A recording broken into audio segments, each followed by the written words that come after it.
بسم الله الرحمن الرحيم. الحمد لله رب العالمين والعاقبة للمتقين والصلاة والسلام على أشرف الأنبياء والمرسلين ومن تبعهم بإحسان وإيمان إلى يوم الدين وبعد. أعوذ بالله من الشيطان الرجيم. ما يود الذين كفروا من أهل الكتاب ولا المشركين أن ينزل عليكم من خير من ربكم والله يختص برحمته من يشاء واللہ ذو الفضل العظیم.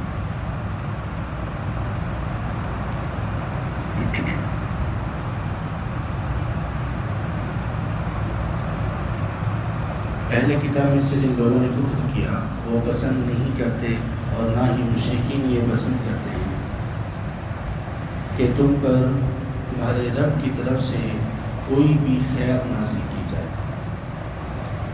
واللہ یختص برحمتہ من یشاء، اور اللہ تعالیٰ خاص کرتے ہیں اپنی رحمت کے ساتھ جس کو چاہتے ہیں.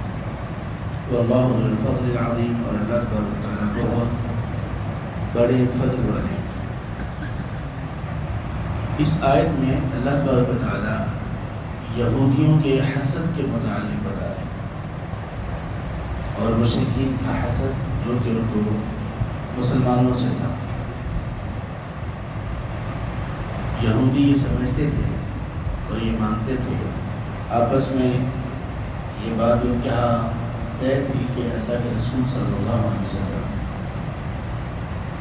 حق اور سچ لے کر آئے اور واقعی یقیناً وہ اللہ کے رسول ہیں صلی اللہ علیہ وسلم، اور وہی رسول ہیں جو جن کی بشارتیں اور جن کی خوشخبریاں ہمیں دی گئی ہیں. لیکن اس کے باوجود انہوں نے کیوں نہیں مانا، تسلیم کیوں نہیں کیا، ایمان کیوں نہیں لے کر آئے؟ سبب یہ تھا کہ وہ حسد میں مبتلا ہو. کہنے لگے یہ بنی اسماعیل میں کیوں آیا رسول، بنی اسماعیل میں کیوں آیا، بنی اسحاق میں کیوں نہیں آیا، بنی اسرائیل میں کیوں نہیں آیا. بس اس حسد نے ان کو مار دیا. اس حسد کی بنا پر انہوں نے تکبر کیا، اور اکثر ایسا ہوتا ہے جب حسد آتا ہے تو تکبر بھی ساتھ آ جاتا ہے. شیطان کو دیکھ لیجیے، شیطان کو اللہ نے حکم دیا کہ سجدہ کرو آدم علیہ السلام، اس نے سجدے سے انکار کر دیا. سجدے سے انکار کیوں کیا؟ حسد کرتے. اس نے کہا کہ عبادت میری اتنی، وقت میں نے اتنا لگایا، مقرب میں اتنا ہوا کہ جن ہونے کے باوجود فرشتوں میں میرا مقام پیدا ہو گیا. اب جب اعزاز ملنے کی باری آئی ہے، جب عزت افزائی کی باری آئی ہے، تو اللہ تعالیٰ نے آدم علیہ السلام کو آگے کر دیا. بس اس حسد نے اس کو مار دیا، اور اس حسد کی بنا پر اس شخص نے آدم علیہ السلام کو سجدہ کرنے سے انکار کر دیا، اور یہ تکبر تھا. حسد آیا، تکبر بھی ساتھ. اسی طرح یہ تو تھا آدم علیہ السلام کے زمین پر اتارے جانے سے پہلے.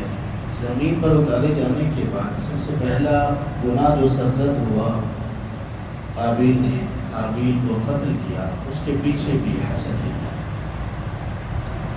حابیل کی قربانی قبول ہو گئی، قابیل کی قربانی قبول نہیں ہوئی، اس لیے کہ نیت ماڑی تھی. اللہ کے لیے جو کرنا تھا، جس طرح سے کرنا تھا، وہ اس طرح سے نہیں کیا. اللہ نے قربانی کو دھتکار دیا، ریجیکٹ کر دیا.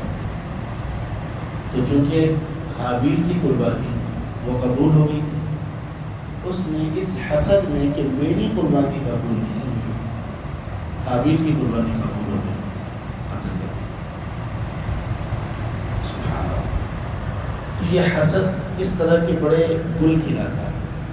بہت بڑے بڑے لوگوں کو، بہت بہترین جگہ پر فائز لوگوں کو حسد کسی جگہ کا نہیں چھوڑتا. خیر سے دور رکھتا ہے یہ الگ بات ہے، تکبر ان میں پیدا ہوتا ہے، یہ الگ بات ہے۔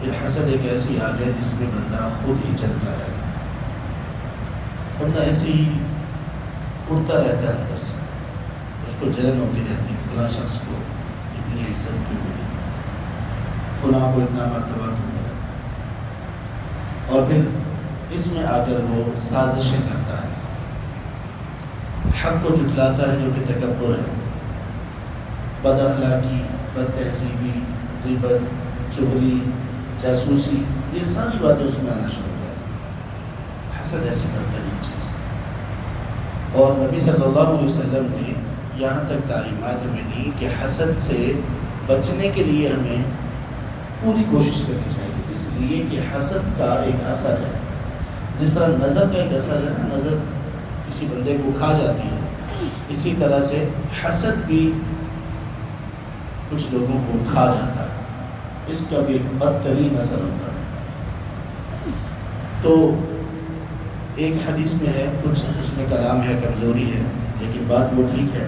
آپ نے فرمایا کہ اللہ کی کچھ نعمتوں کو چھپا کر اللہ کا شکر ادا کرو، اس لیے کہ ہر وہ شخص جس کو نعمتیں ملتی ہیں اس سے حسد کیا جاتا ہے، تو کچھ نعمتیں ہمیں چھپانی بھی چاہیے، ہر نعمت کو اسی طرح لوگوں کے سامنے اوپن نہیں کر دینا چاہیے۔ ایک تو یہ نا کہ وَأَمَّا بِنِعْمَةِ رَبِّكَ فَحَدِّثْ، جو آپ کے رب کی نعمت ہے اس کا اظہار کیجیے، یہ عمومی نعمتیں ہیں جو سب کے سامنے ہیں، اس کا اظہار بھی ہے، شکر بھی ہے، سب کچھ ہے، لیکن کچھ ایسی چیزیں بلکہ خاص طور پر وہ کہ جو ابھی میچور نہ ہوئی ہوں، آپ تک کبھی نہ پہنچی ہوں، یا آپ کا بھی ارادہ ہو، آپ کا کچھ کرنے کا ارادہ ہو لیکن آپ نے ابھی شروع نہ کیا ہو، اس معاملے میں جلدی نہ کریں لوگوں کو پتا۔